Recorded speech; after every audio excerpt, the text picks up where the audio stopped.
Bring into the conversation right now the co-founder of the Black Voters Matter Fund, LaTosha Brown, who was in Austin to protest the voting restrictions bill. LaTosha, good Sunday morning to you. Great to see you. There is something right there that Josh Letterman mentioned that just kind of leaves me in awe, where he says that lawmakers have not looked into whether minorities would be disproportionately affected by these voting rights bills. You studied this stuff, are they?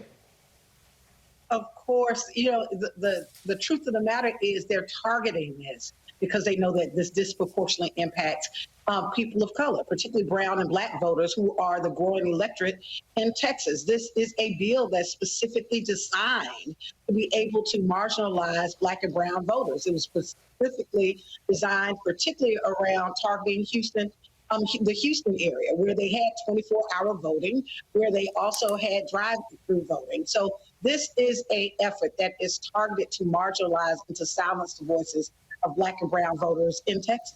What can y'all do? I know you all were out in force yesterday protesting and plan to be protesting again, but there's just very limited things that you can do as protesters, or even the legislators, the Democratic legislators there in Texas.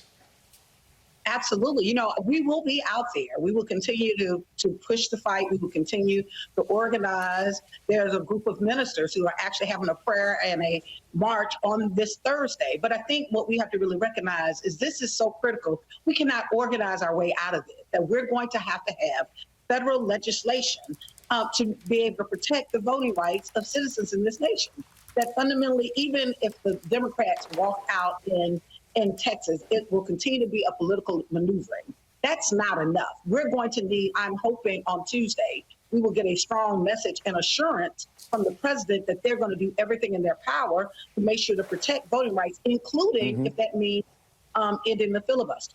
I need to get you to weigh in on this story, which is just absolutely incredible. Another voting story, in essence, in Texas, and it comes with curious timing, we shall say. Last year, you had that Houston man who made headlines after he was standing in line for more than 6 hours, being the last person to vote in line on Super Tuesday. Take a listen.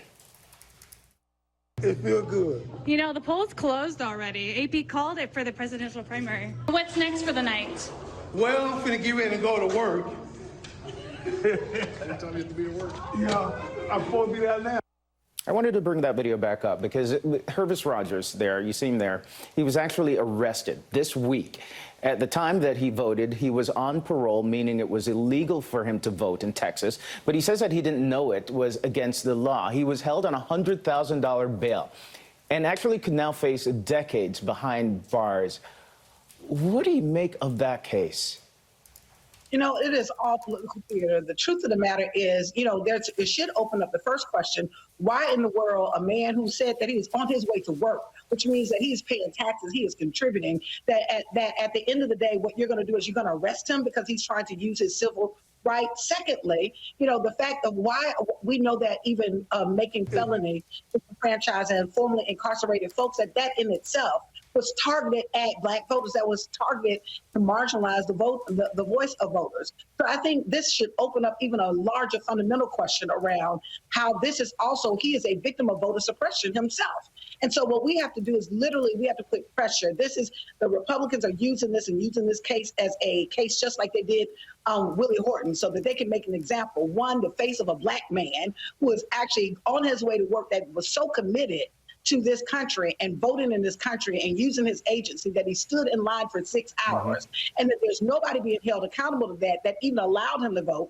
That literally, that's what I'm saying, when you're looking at what's the problem, then why don't you look at how do you make the election process in a way that is fair, that is actually more transparent. So I think that this is political theater at most. And I'm very, we will fight for him.